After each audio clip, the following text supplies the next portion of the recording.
오늘은 오직 성경이란 제목으로 말씀을 나눌 텐데요. 한번 따라 하시기 바라요. 솔라 스크립투라.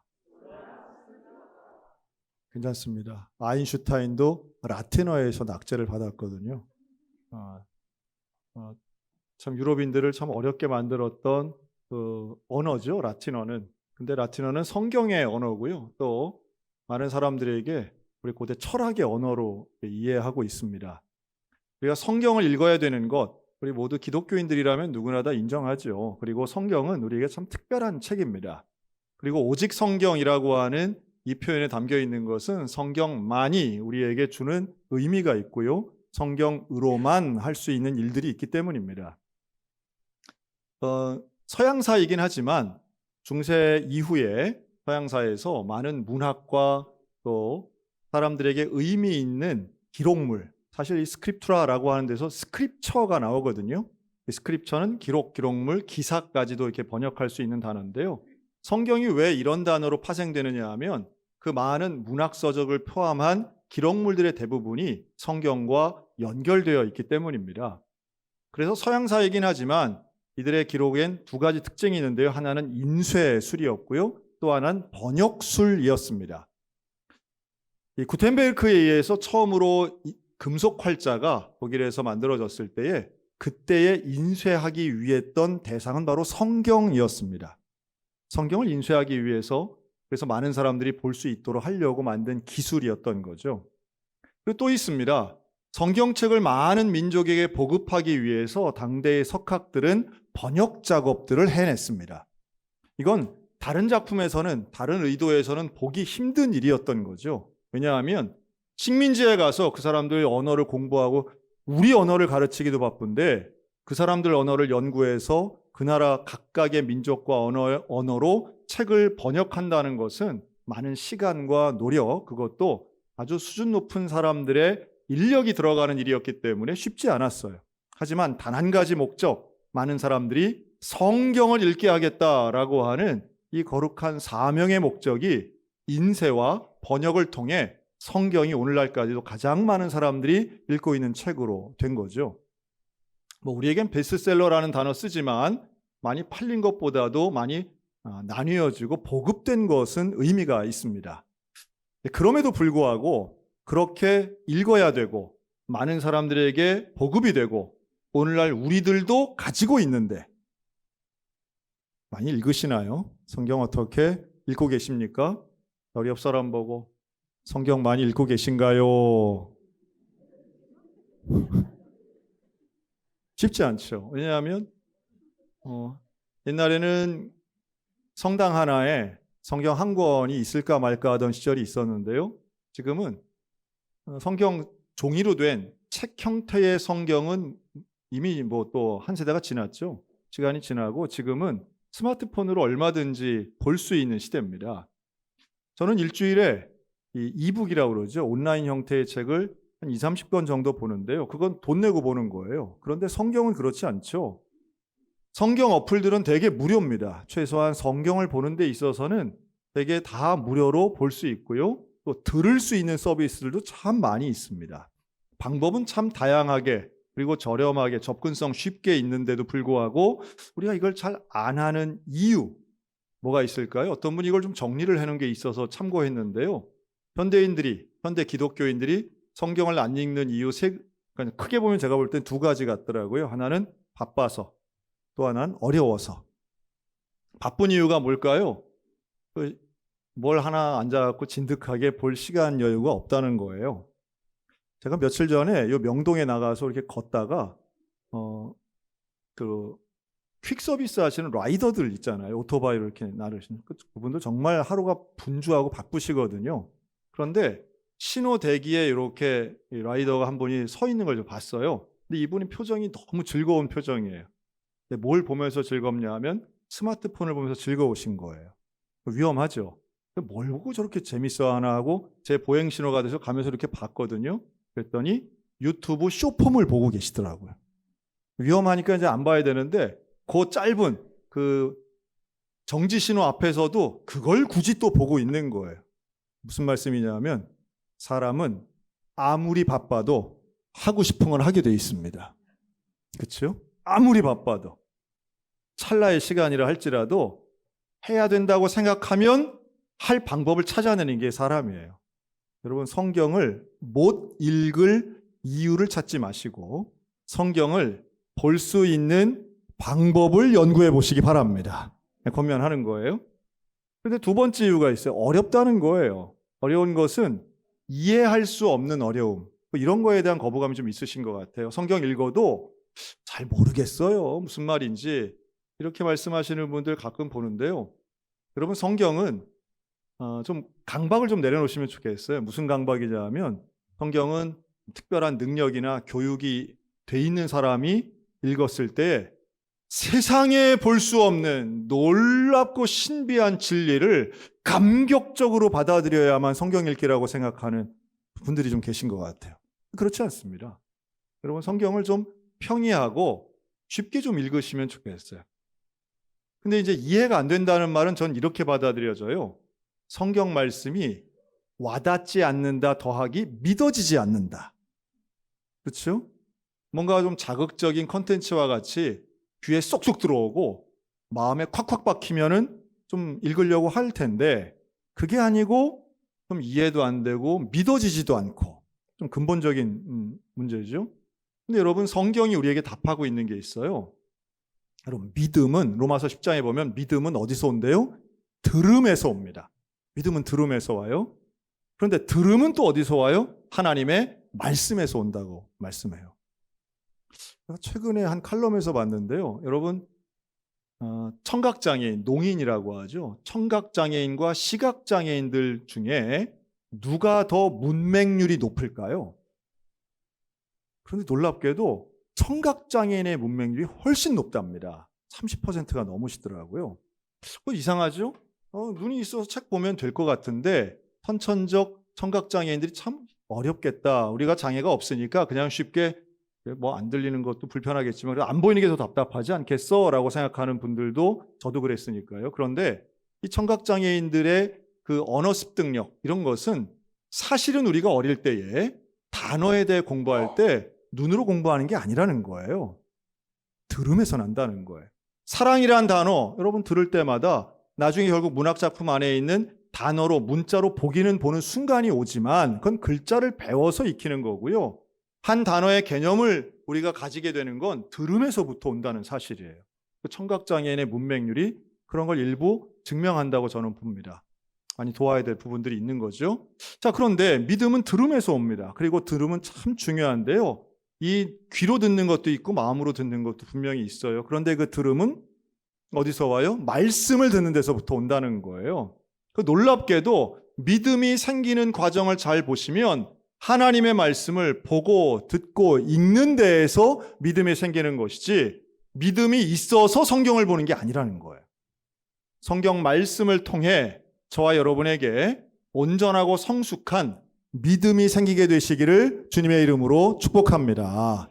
자, 그런데 우리가 또 하나의 동기부여를 드린다면 성경을 읽어야 되는 이유가 있어야 되겠죠. 그렇죠?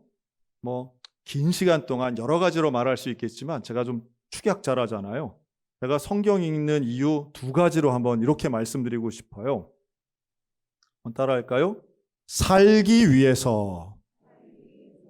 우리가 영원한 생명, 영생 생명을 얻는 살기 위해서. 그런데 두 번째 이유가 더 중요한데요. 따라합시다. 잘 살기 위해서. 그렇죠? 살리는 책이고요. 성경은 우리를 살리는 책입니다.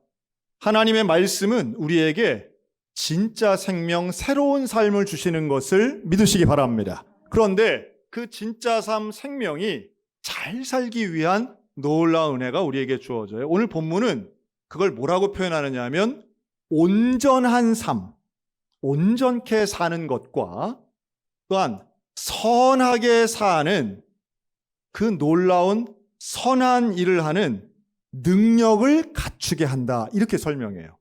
온전한 것과 선한 일. 선한 일은 분별력입니다. 무엇이 선하고 무엇이 악한지를 분별할 수 있는 기준을 제시하는 것. 이게 성경이에요. 여러분, 우리에게는 어떤 기준이 있습니까? 그 기준을 통해서 우리는 선과 악을 구분할 수 있는데 그걸 우리에게 일반 은총처럼 쉽게 말씀해 주신 게 성경이에요. 누구에게나 객관적으로 볼 수 있는 말씀입니다. 그런데 이 말씀은 살아있고 운동력이 있어서 그냥 일반 다른 책과 문자 텍스트하고는 다른 것이 그 운동력이 우리를 온전한 삶으로 이끌어 주신다는 거예요.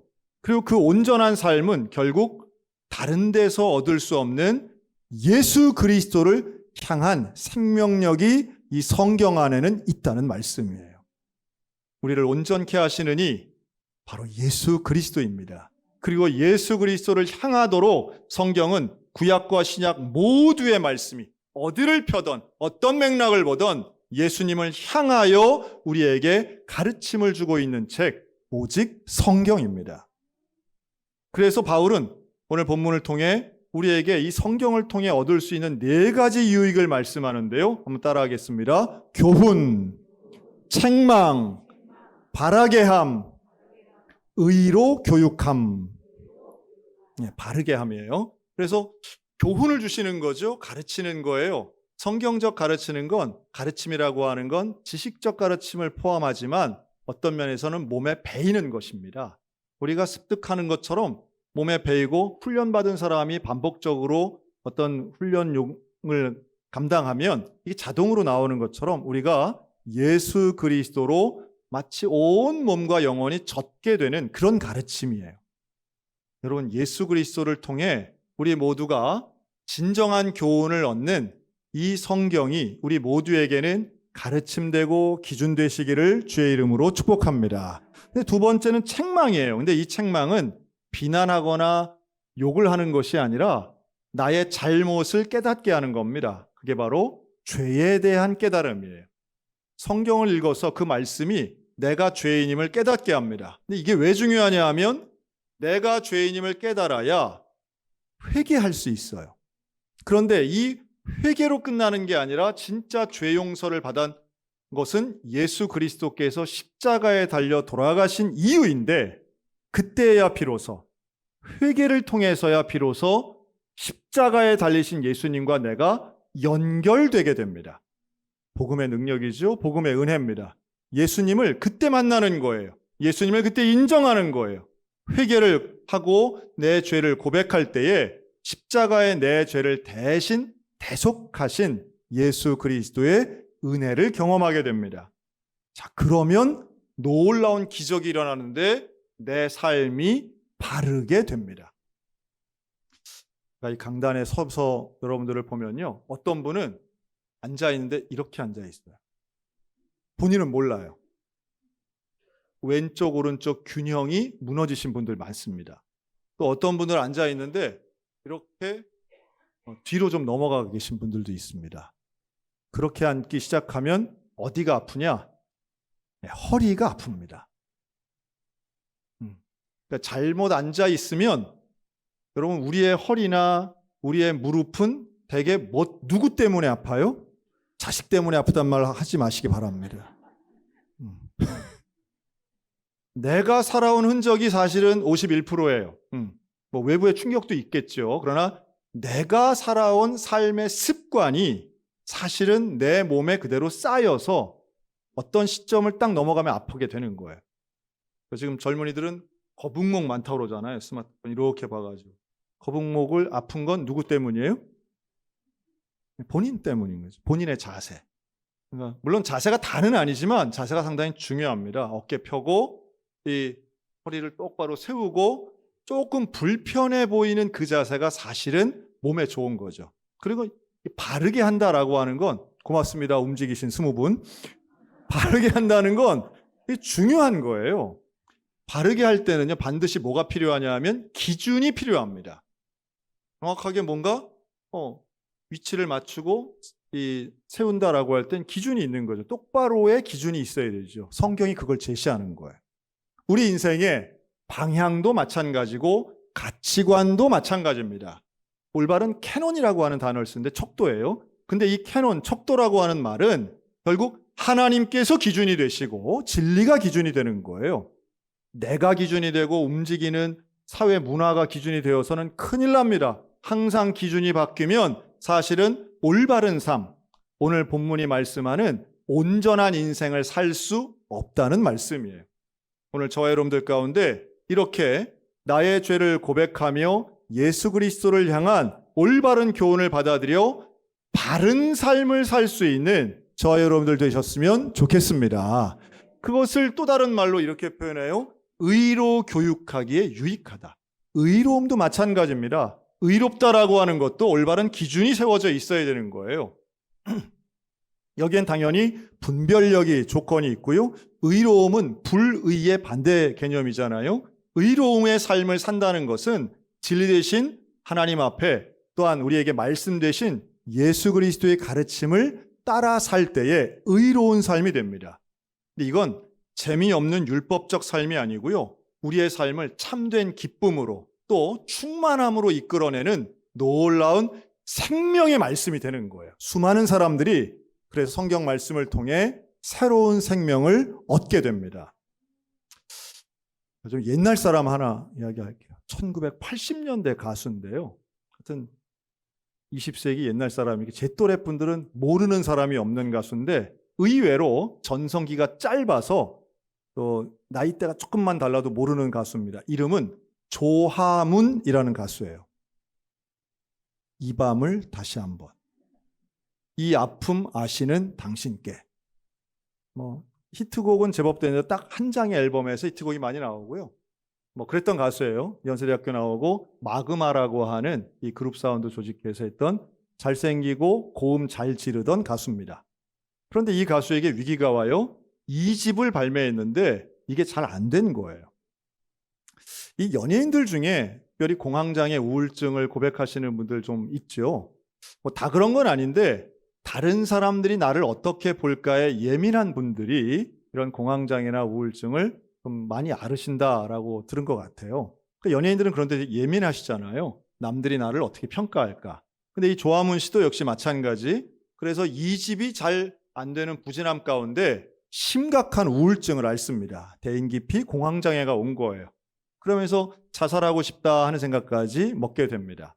근데 그때에 전도받아 나갔던 이 교회에서 하나님 말씀을 접하게 돼요. 성경을 읽는 건 사실 경전이 있는 종교는 경전이 없는 종교와는 다릅니다. 경전이 없는 무속인들, 무당들은 그때그때마다 개인적 체험 되게 중요하잖아요. 그러나 경전이 있다라고 하는 것은 성경을 경전이라고 하는 게 좀 어색하게 들리실지는 모르겠지만 성경이 있고 경전이 있다라고 하는 건 우리에게 객관적인 기준이 있다는 말씀이에요. 누구에겐 되고 누구한테는 안 되는 게 아니고요.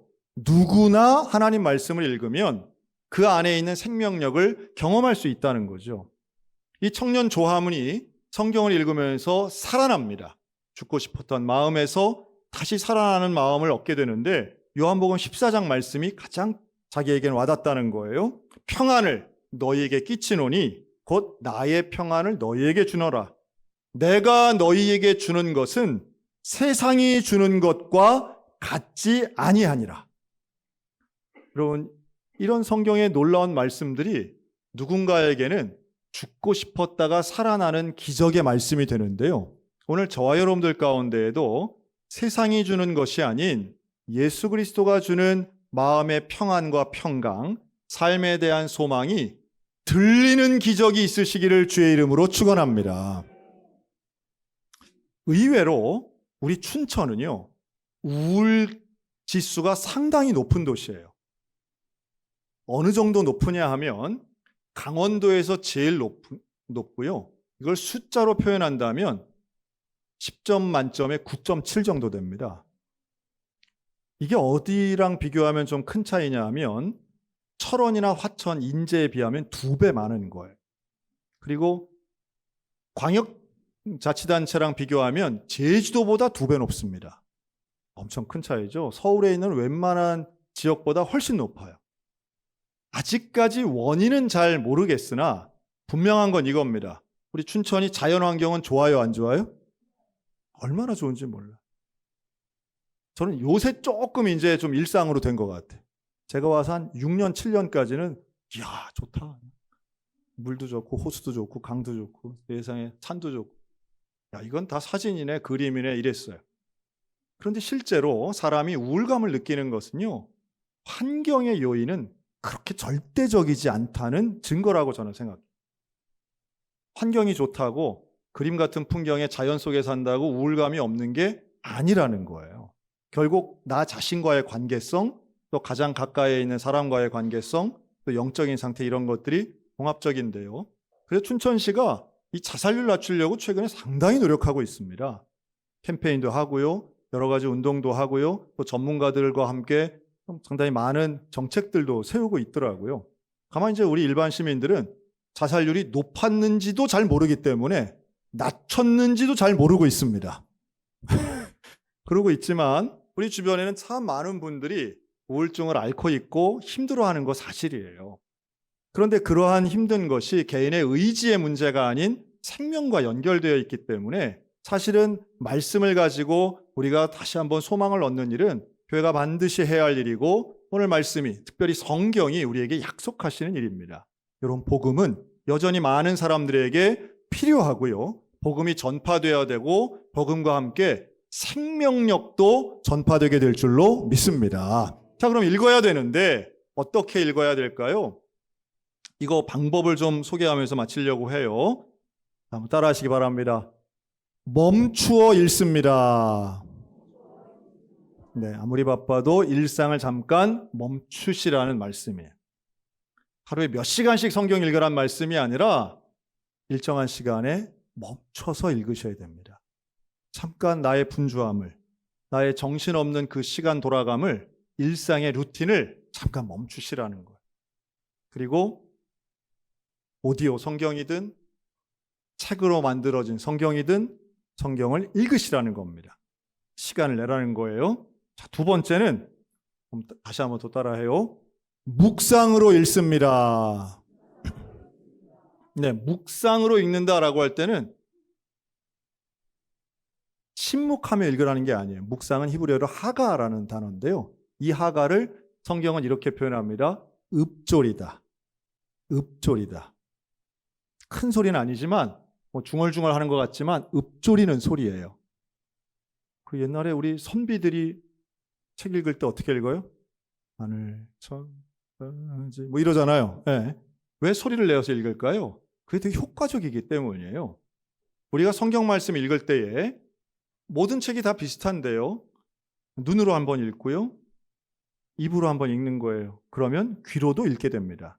소리를 내어 읽는 건 참 유익합니다. 그런데 우리 교회는 매일마다 모여서 성경 말씀을 소리내어 읽고 있는 모임을 매일마다 하고 있어요. 몇 시에 할까요? 오전 5시. 오전 5시. 자, 우리 옆 사람 보고 당신은 읽고 있습니까? 네, 읽고 있나요 지금? 네. 매일마다 온라인 포함해서 100명 넘는 분들이 참여하고 있어요. 매일마다 우리 교회 교인들 성경 읽고 계세요. 그렇게 읽으면 여러분 성경 말씀 자체에 능력이 있습니다. 운동력이 있어요. 살아있거든요. 말씀 중에 우리 마음속에 정말 내 삶 가운데 분명히 역사하십니다. 성경을 소리내어 읽으시기 바랍니다. 소리내어 읽을 때 놀라운 역사가 남이 아닌 나에게서부터 일어나고요, 그렇게 일어날 때에 역사가 일어나게 될 줄로 믿습니다. 그리고 가능하면 매일마다 읽으시기 바라요. 정말 권면합니다. 유튜브 보는 것도 좋지만 그러나 그거보다 더 좋은 일이 얼마든지 많이 있음을 좀 아시고 실천하셨으면 좋겠다는 말씀이에요.